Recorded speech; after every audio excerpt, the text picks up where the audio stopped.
আসসালামু আলাইকুম। বিয়ের পর থেকে অদ্ভুত সব ঘটনা ঘটতে থাকে সালমা এবং আরমানের সাথে। এই ঘটনা ভয়াবহতা আরো বেশি বেড়ে যায় যখন সালমা প্রেগনেন্ট হয়ে যায়। এই সকল ঘটনার দরুন দুজনের মাঝে ভুল বুঝাবুঝি আর দূরত্ব বাড়তে থাকে। বোঝাই যাচ্ছিল এই সকল ঘটনার পিছনে রয়েছে কোন এক জিনের নজর। তবে প্রশ্ন হচ্ছে, এই জিন ইমানদার মাদ্রাসায় পড়ুয়া সালমার পিছনে আসলো কিভাবে, নাকি রয়েছে অন্য কারো হাত? জানতে পারবো আজকের এই গল্পে, যার নাম দাসিম। দাসিম এমন একটি জিন যে কিনা শুধুমাত্র বিবাহিত দম্পতিদেরই আসর করে বারবার। তাহলে চলুন গল্পটি এবার শুরু করি। গল্পটি শুরুই হয় সালমা এবং আরমানের বিবাহের দৃশ্য দেখিয়ে। মসজিদে উপস্থিত সকলে যখন নতুন এই দম্পতির জন্য দোয়া করছিল, তখন অন্য দৃশ্যে আমরা অজ্ঞাত একজন কাউকে দেখতে পাই, যে কিনা পুরানো একটি লাইব্রেরিতে গিয়ে পুরানো একটি বই বের করে ফিসফিস করে পড়তে শুরু করে। দেখে বোঝাই যাচ্ছিল এই বইটি কোনো ভালো বই নয়। এই বইটিতে হয়তো কালা জাদুর কিছু মন্ত্র লেগেছিল, যা দেখে সে ফিসফিস করে পড়তে শুরু করছে। দৃশ্য চলে আসে আবার মসজিদে। বিবাহ সম্পন্ন হওয়ার পর এবার সালমাকে নিয়ে আসা হয় সকলের সামনে। এবার দুজন দুজনকে সম্মান জানায়। এরপর শুরু হয় ফটোশুট, যেখানে ফটোগ্রাফাররা তাদেরকে একের পর এক ফটোশুট করতে থাকে। সকলেই নতুন বিবাহিত দম্পতি সালমা এবং আরমার সাথে ছবি তুলছিল। তবে ছবি তোলে এক পর্যায়ে সালমা হঠাৎ হাত দিয়ে ইশারা করে, অর্থাৎ সে এখানে হাসানকে খুঁজছিল। এখানে হাসান হলো মসজিদে একজন হুজুর, যার কাছে সালমা ছোট থেকে বড় হয়েছে।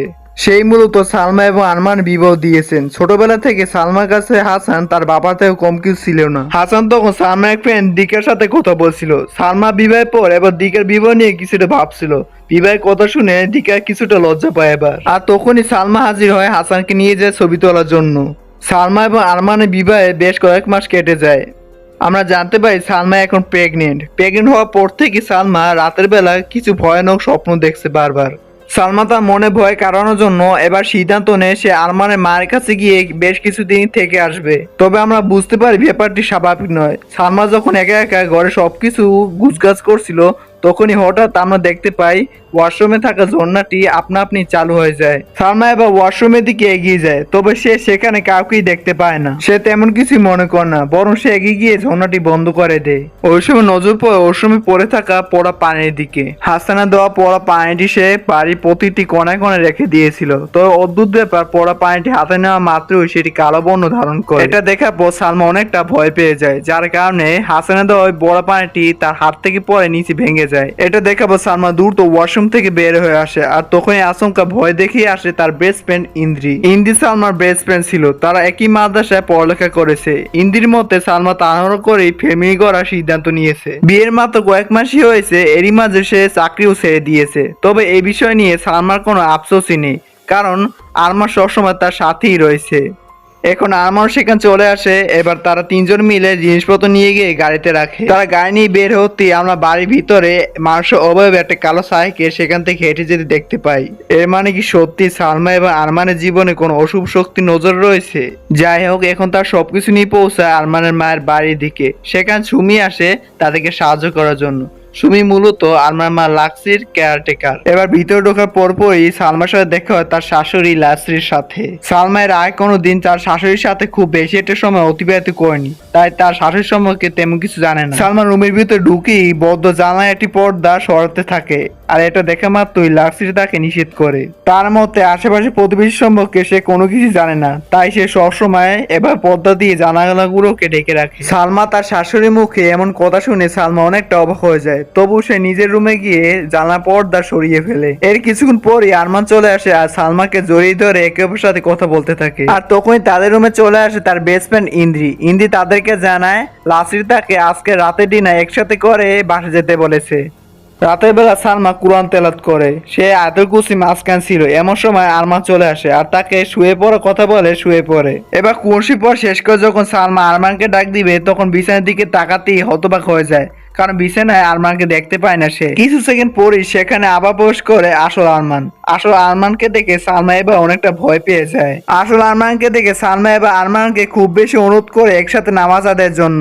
যদিও আরমানের ইচ্ছে ছিল না, তবুও সালমা অনুরোধ দিয়ে সে নামাজ আদায় করতে প্রস্তুত হয়। আমরা বুঝতে পারি আরমান নতুন চাকরিতে জয়েন হবার কারণে সে খুব বেশি এখন ব্যস্ত।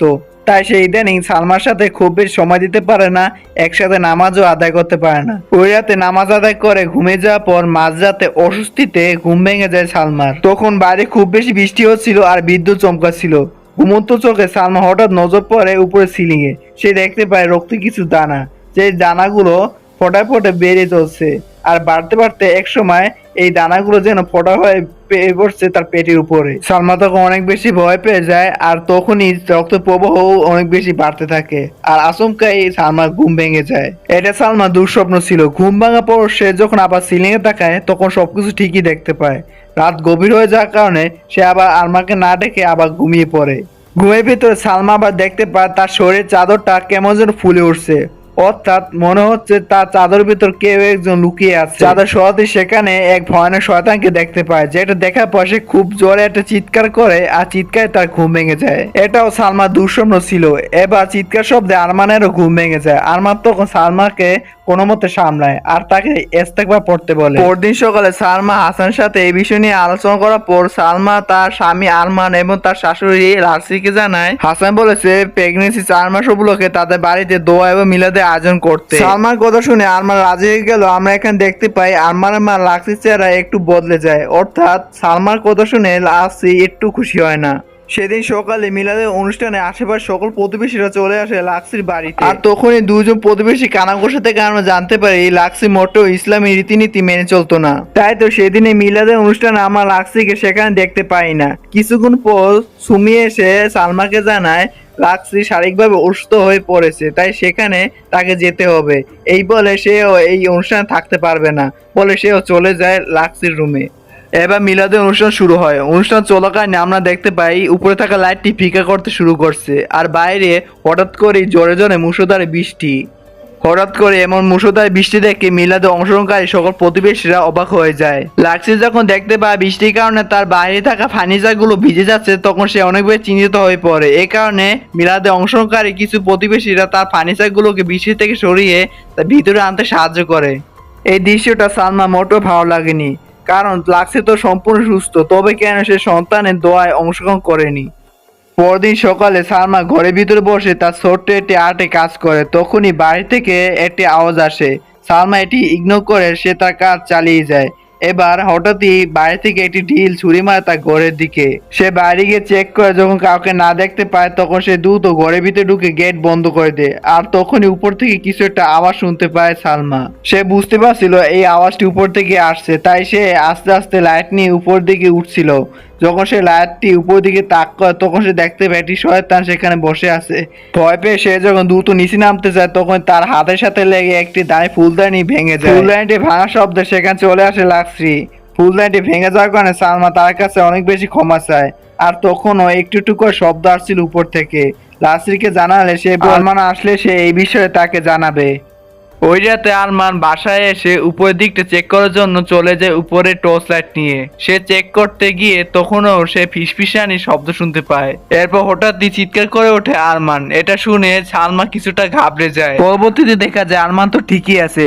আরমান এবার উপরটা ভালো করে চেক করে সালমাকে জানায় উপরে ইঁদুর ছাড়া কিছুই নেই। আরমানের কথা শুনে সালমা কিছুটা নিশ্চিন্ত হয়। পরদিন সকাল দৃশ্য আমরা দেখতে পাই যেখানে আরমান তাড়াহুড়ো করে অফিস যাচ্ছিল আর যাবার সময় সালমাকে বলছিল সে যেন লাঞ্চের জন্য খুব বেশি চিন্তা না করে, কারণ সে বাইরে থেকে কিছু একটা কিনে খাবে। আরমান অফিসে যাওয়ার পরপরই একজন প্রতিবেশীকে হাতে খাবার নিয়ে সালমার দিকে আসতে দেখতে পাই। আমরা জানতে পারি এই প্রতিবেশী বাড়ি থেকে কেউ যে খাবার পাঠিয়েছিল সে এখন এই খাবারটি খেয়ে শেষ করতে পারবে না বলে তাই সে সালমাকে দিতে চায়। সালমা খাবার দিয়ে সালমাকে চেক করতে বলে খাবার ঠিক আছে কিনা। সালমা খাবারের কিছুটা অংশ খেয়ে বলে ঠিক আছে। এরপরে প্রতিবেশী চলে যাওয়ার সময় সালমাকে বলে সে যেন সময় পেলে তার বাসায় চলে আসে। সালমা বলে অবশ্যই। এরপর সালমার খাবার নিয়ে যায় সুমির কাছে। এবার সুমিকে বলে এই খাবারগুলো টিফিনে ভরতে, কেননা দুপুরে তারা এই খাবারই খাবে আর রাতে না হয় লাক্সির বানানো খাবারই খাবে। সুমি খাবার টিফিনে ভরছে। এমন সময় সালমা সুমিকে প্রশ্ন করে এই বাড়িতে থাকতে সে কোনো অদ্ভুত কিছু অনুভব করেছিল কিনা। উত্তর সুমি জানার প্রেগনেন্সি এই সময়টুকু এমনটা অনুভব করা স্বাভাবিক। সে আরো বলে তার শাশুড়ি অর্থাৎ লাক্সিও প্রেগনেন্সির সময় এমনটা অনুভব করেছিল। পরবর্তীতে সবকিছু ঠিক হয়ে যায়। এই বলে সুমি সালমা কিছুটা বুঝিয়ে এই কথাটা এখানে শেষ করে দেয়। সে রেডি হয়ে চলে যায় মাদ্রাসার উদ্দেশ্যে। সে খাবার এনেছিল মূলত হাসানের জন্য। সেই খাবার নিয়ে হাসানের কাছে চলে যায় এবং হাসানকে বলে সে এখন পর্যন্ত অনেক অদ্ভুত কিছু লক্ষ্য করছে যা এখনো সে কেটে উঠতে পারছে না। সালমার এই বিষয় নিয়ে হাসান সরাসরি আমার সাথে কথা বলতে বলে সালমাকে, কেননা তার মনে হচ্ছিল বিয়ের প্রথম দিক তার উপর প্রেগনেন্সির কারণে সালমা এমনটা মনে হতে পারে। সালমা এবার খাবারের বক্সটি যখন হাসানের কাছে দেয়, হাসান খুশি হয়ে যখন খাবারটি খোলে, খাবার দেখি বলে আস্তাগফিরুল্লাহ, কারণ বক্সে ছিল পচা বাসি আর পোকামাকড়ে ভরা একটি খাবার, যা দেখার পর সালমা অনেকটা অবাক হয়ে যায়। অন্যদিকে আরমানের অফিসেও একটি খাবারের টিফিন বক্স ছিল, যেটাও ওরকমই খাবারের অবস্থা ছিল। এরপর রাতের বেলা সালমা বাসায় ফিরে এসে আরমান ওর শাশুড়িকে এই বিষয় নিয়ে কথা বলে তাদের কোনো ভুলের কারণে এই খাবারটি নষ্ট হয়ে গেছে। সালমার মতে কেউ হয়তো খাবারটি বদল করে দিয়েছে, কারণ ওই প্রতিবেশী যখন তার খাবার দিয়েছিল তখন সম্পূর্ণ ঠিকঠাকই ছিল খাবার। আর আরমানকেও এই বিষয় নিয়ে বেশি ঘাটাঘাটি করতে নিষেধ করে সালমা। সালমা সরাসরি লাগছে এবং সুমির উপর আঙুল তোড়ায়, আরমান সেটা ভালো লাগেনি। রাতের বেলা সুমি ময়লা ডাস্টবিন ফেলতে বাড়ির বাইরে চলে আসে, তখনই লাইটটি হঠাৎ ফিকা করতে শুরু করে আর ফিকা করতে করতে বন্ধ হয়ে যায়। এটা দেখে সুমি কিছুটা ভয় পেয়ে দ্রুত সেখান থেকে চলে আসার চেষ্টা করে। এমন সময় লাইটটি জ্বলে ওঠে আর পিছনে দেখতে পাওয়া যায় একটি মানুষ আকৃতির ছায়া, যেটা কিনা ক্রমশ বড় হতে চলছে। আর এটা দেখে সুমি কিছুটা ভয় পেয়ে সেখান থেকে চলে আসে দ্রুত। আমরা এবার আরবি কিছু লেখা চকচক করা অবস্থায় দেখতে পাই, যেন কোনো কালো জাদু তাদের উপর বাজেভাবে প্রভাব ফেলছে। ওই রাতে সালমা যখন আয়নার দিকে তাকায় তখন তার নিজের একটা ভিন্ন রূপ দেখে বোঝা যাচ্ছে তার রূপ যেন দিন দিন কমে যাচ্ছে। অন্যদিকে আরমান রাগ করে সোফার উপর ঘুমিয়ে পড়ে। ঘুমন্ত অবস্থায় আরমান দেখতে পায় তার সামনে সালমা দাঁড়িয়ে এবং আচমকা তার গলা টিপতে শুরু করলো। আরমানের গলা টিপার কারণে তার নিঃশ্বাস বন্ধ হয়ে যাচ্ছিল, তাই সে প্রচন্ড রকমের ছটফট করতে থাকে আর ছটফট করতে করতেই তার ঘুম ভেঙে যায়। পরদিন সকালে আমরা সুমিকে দেখতে পাই, যে কিনা বাজার করে বাড়িতে ফিরছিল। তখনই প্রতিমধ্যে সুমি দেখতে পায় দিয়া যেন বাড়িতেই, তাই সুমি এবার লুকিয়ে লুকিয়ে দিয়া বাড়িতে যাবার চেষ্টা করে। আমরা দিয়ার বাড়ি দেখে বুঝতে পারি দিয়া বাড়িটি বেশ জড়শীর্ণ, অর্থাৎ এখানে কোনো মানুষ থাকতে পারে কোনো আশাই নেই। সুমি বাড়ি থেকে দিয়াকে দেখার চেষ্টা করলে সে দেখতে না পেয়ে সে চলে যাচ্ছিল। তখনই দিয়া তাকে বলে সে কি কাউকে খুঁজছে। এই কথা শুনে সুমি এখন দিয়ার বাড়ি দরজার সামনে চলে আসে। তখনই দেখতে পায় দিয়ার এক ভয়ানক শয়তানি রূপ। এটা দেখার পর সুমি অনেকটা ভয় পেয়ে যায়।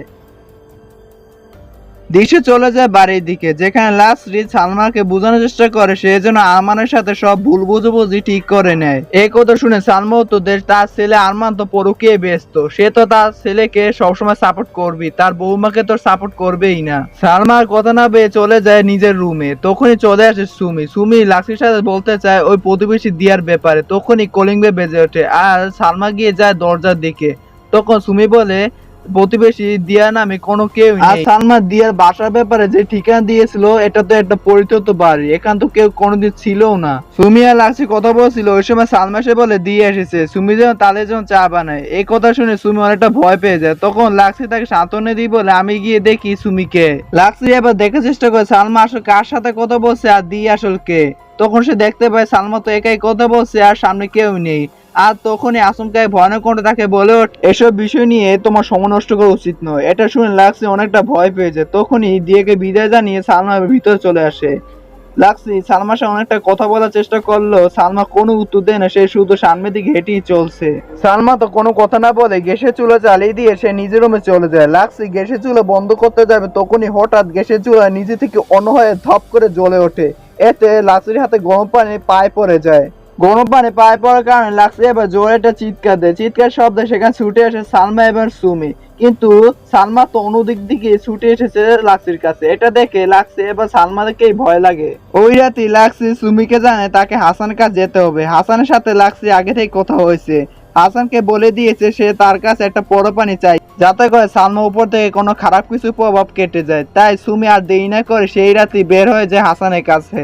সুমি যখন যাচ্ছিল তখন সে দূর থেকে কিছু ফিসফিসানোর শব্দ শুনতে পায়। এটা শুনে সুমি কিছুটা ভয় পেলে সে দ্রুত হাঁটতে শুরু করে। সুমির কাছে মনে হচ্ছিল এই শব্দটা যেন তাকে বারবার তাড়া করছে, তাই সে দ্রুত হাঁটার চেষ্টা করে এবং হাঁটতে হাঁটতে সে একসময় বাস স্টপে পৌঁছে যায়।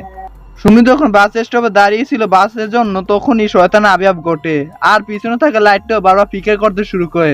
আর এটা দেখে সে অনেকটা বেশি ভয় পেয়ে যায়। সুমি শয়তানটাকে দেখতে পেয়ে ভয় ভয় পিছনে হাঁটতে থাকে। পিছনে যেতে যেতে সে কখন যে বাসের কাছে এসে পৌঁছে সে নিজেও বুঝতে পারে না। এখানে ভয়ানক অ্যাক্সিডেন্টে সুমি মৃত্যু হয়। ওই সময় হাসান নিচ থেকে লাইব্রেরিতে চলে আসে। সে লাক্সির কথা শুনে অনেকটা বেশি চিন্তিত হয়ে পড়ে, বিশেষ করে সালমার বিষয় নিয়ে। তাই সে লাইব্রেরিতে এসে বিভিন্ন বইপত্র খুঁজতে শুরু করে। গল্পের শুরুতে আমরা যে বইটি দেখেছিলাম হাসান এখন ওই বইটি বের করে শুরুতে। হাসান যখন বইটি খুলছিল তখন সে দেখতে পায় বইটি 2টি পৃষ্ঠা ছিঁড়া। আর তখনই লাইট ফিগার করতে শুরু করে। ফিগার করার সাথে সাথে সেখানে শয়তান আবির্ভাব ঘটে। হাসান শয়তানকে দেখে মনে মনে দ্রুত আয়াতুল কুরসি পাঠ করতে শুরু করে। আয়াতুল কুরসি পাঠের মাধ্যমে শয়তানটি হঠাৎ উধাও হয়ে যায়। দৃশ্য পরিবর্তন হয়, যেখানে সালমা এবং তার পরিবার পৌঁছে গিয়েছিল হসপিটালে। আর এখানে লাক্সন একটা ভেঙে পড়ে সুমি মৃত্যুতে। লাক্সি এখানে নিজেকে দায়ী করে সুমির মৃত্যুর জন্য, কারণ সে মনে করে সে যে হাসানের কাছে সুমিকে না পাঠাতো তাহলে হয়তো সে আজকে বেঁচে থাকতো। এখানে সে আরমানকে বারবার বোঝানোর চেষ্টা করে সালমা এতদিন যা অদ্ভুত কিছু অনুভব করেছো তা সবকিছু সত্যি, কিন্তু আমি কোনোদিন তা বিশ্বাস করিনি। কিন্তু এখন বুঝতে পারছি সুমির মৃত্যুর সাথে সালমা কোনো না কোনো সম্পর্ক অবশ্যই রয়েছে। তবে লাক্সি কোনো কথায় আরমান যেন কোনো গুরুত্বই দেয় না। তাই লাক্সি এবার চেয়েছিল সালমার সাথে সবটা খুলে বলবে। সে সালমাকে সবটা খুলে বলার চেষ্টা করে। কথা বলা মাঝপথে যখন লাক্সি দিয়ের কথা তুলে তখন সালমা অনেকটা বেশি রেগে যায়। সে মনে করছিল তার শাশুড়ি তাকে বোকা বানানো বা পাগল করার চেষ্টা করছে। সালমা তার শাশুড়ি কোনো কথা বিশ্বাস না করে সে বাসায় গিয়ে পরপানি বোতল নিয়ে চলে আসে সরাসরি দিয়ার বাড়িতে। রাতের বেলা দিয়ার বাড়িটা সম্পূর্ণ আলো দিয়ে ঝলমক করছিল। দেখে বুঝতে পারে কঠিন ছিল এই বাড়িটাও সম্পূর্ণ পরিত্যক্ত। অন্যদিকে আমরা লার্সিকে দেখতে পাই যে কিনা হাসপাতাল থেকে ফিরে সফর অবশ্যই কান্না করছে। তখনই সে হঠাৎ বাইরে ঝাড়ু দেওয়ার শব্দ শুনতে পায়। মনে ছিল কে যেন বাইরে এসে ঝাড়ু দিচ্ছে। লার্সি ভাবলো বেঁচে থাকলে তো সুমি এবার বাইরে এসে ঝাড়ু দিত, তাই সে দ্রুত বাইরে চলে যায়। লার্সি বাইরে এসে শুধু ঝাড়ুটি দেখতে পায়। যখন সে ঝাড়ুটি তুলে তখন সে ঝাড়ু নিচে রক্ত দেখে অনেকটা হতবাক হয়ে যায়, তাই সে চিৎকার করতে শুরু করে। অন্যদিকে আমরা সালমাকে দেখতে পাই যে কিনা দিয়াকে সবটা খুলে বলছে। আর দিয়াও এই সময় সুযোগ নিয়ে তাকে বলে তার পরিবার তাকে কোনোভাবে বুঝতে চায় না, আর অন্য কিছু বলতে থাকে। এই বলে সালমা যখন দিয়াকে জড়িয়ে দেয় তখন সালমা নিজ চোখে দেখতে পায় তার পাশে থাকা পোড়া পানিটা আস্তে আস্তে কালো হতে শুরু করছে। আর কালো হতে হতে একসময় এই পোড়া পানিটা যেন তার চোখের সামনে ফেটে যাচ্ছে। তার চোখের সামনে তার পোড়া পানির বোতলটা এভাবে ভেঙে যেতে দেখে সালমা অনেকটা ভয় পেয়ে যায়। এবার সে লক্ষ্য করে কাছে রিফ্লেকশনে সে দেখতে পায় দিয়া আসল রূপ। সে একটা শয়তান ছিল। শয়তান এবার সালমাকে ভয় দেখাতে শুরু করে। আমরা আবার দেখতে পাই আশেপাশে পরিবেশটা আবারও পরিবর্তিত হতে শুরু করছে। অন্যদিকে লার্সির কাছে চলে এসেছিল সুমির আত্মা, যেখানে সুমি লার্সির কাছে বারবার সাহায্য চাইছিল, কিন্তু লার্সি ভয়ে তো বারবার পালাতে শুরু করে। পালাতে থাকলে তখন সামনে এসে দাঁড়ায় দিয়াকে দেখলে লার্সি প্রথমে তাকে চিনতে পারে না, তাই তার কাছে সাহায্য চায়, কিন্তু দিয়া তার কোনো কথা উত্তর দেয় না। তাই লার্সি বুঝতে পারে এটা কোনো মানুষ। তাই তখন সে পিছনে সরতে সরতে সিঁড়ি থেকে নিচে পড়ে যায়। দৃশ্য চলে যায় সালমার দিকে, যেখানে সালমা এটি পরিচিত বাড়ির ভিতর আটকা পড়েছিল। আর শয়তান তাকে বারবার ধোঁকা দেওয়ার চেষ্টা করছে। একটি শয়তান তো ক্রমশ তার দিকে এগিয়ে আসছিল। এটা দেখে সালমা অনেকটা ভয় পেয়ে যায় আর আল্লাহর কাছে সাহায্য চাইতে শুরু করে। আর আল্লাহ অশেষ রহমতে সে একটা পথ খুঁজে পায় আর সে সেখান থেকে পালিয়ে যাবার চেষ্টা শুরু করে। আমরা এখানে সালমাকে হাসানের কাছে দেখতে পাই, যেখানে সালমা হাসানের কাছে সবটা খুলে বলে। সালমার কথা শুনে হাসান বুঝতে পেরেছিল ওই বিশেষ পাতার কিছু অংশ ছিঁড়ে কেউ একজন কালো জাদু করে সালমার জীবনে কলহ সৃষ্টি করতে এসেছে। কিন্তু কে সেই ব্যক্তি সেটা এখনো পর্যন্ত হাসান ধারণা করতে পারছিল না। হাসান সালমাকে আরো বলে এতক্ষণ পর্যন্ত তোমার জীবনে যা সব ভুল বুঝাবুঝি হয়েছে তা ওই জিনের কারণেই হয়েছে। এখানে আমরা দেখতে পাই সালমা, আরমান, হাসান ও মাদার কিছু মেয়েরা মিলে রুকের ব্যবস্থা করে। রুকে এক পর্যায়ে আমরা দেখতে পাই ওই কোরআনে কিছু আয়াত আবার জর্জর করে উঠেছে। সালমার সামনে চলে আসে ওই শয়তান, যেটা কিনা সালমাকে মুহূর্তের মাঝে আসর করে ফেলে আর সালমা হাওয়াতে ভাসতে শুরু করে। এবার হাসান তার লাঠির মাধ্যমে সেটা সালমা কপাল ঠেকিয়ে সালমাকে নিয়ন্ত্রণ করার চেষ্টা করে। আর দোয়া করার মাধ্যমে অবশ্য সালমা কন্ট্রোলে চলে আসে। আমরা এবার দেখতে পাই দোয়া কালাম পড়ার মাধ্যমে ওই জিনটা এবার শান্ত হয়ে গেছে আর শান্ত হয়ে আরমানের কাছে সাহায্য চাইছে। আর আরমানও সাহায্যের কথা শুনে দ্রুত সেখানে যেতে চাইছে, আর তখন হাসান তাকে বাধা দেয়। হাসান এবার নিজে গিয়ে দেখতে চায় ওই জিনটা শান্ত হয়েছে কিনা। তখনই আমরা দেখতে পাই ওই পোড়া পানিটা আবারও কালা হতে শুরু করছে।